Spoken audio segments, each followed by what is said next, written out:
Yeah boy, mga boy, ako nga pala si Mainiping Barbero TV at muling nagbabalik ulit tayo mga bossing.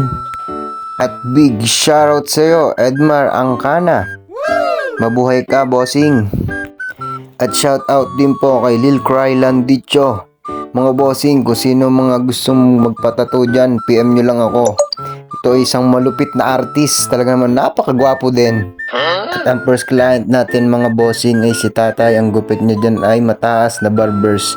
Ayaw niyang pabawasan ng kanyang taas, pero syempre matigas ang ulo natin. Joke lang.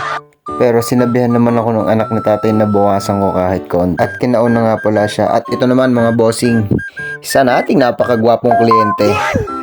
At siya ay taga Alaminos pa mga bossing, isang loyal client natin. Talaga naman dinadayo pa tayo dito mga bossing sa ating shop. At ang gupit na nga pala natin dito bossing ay burst fade. Ito ang nakasanayan yung gupit sa akin mga bossing.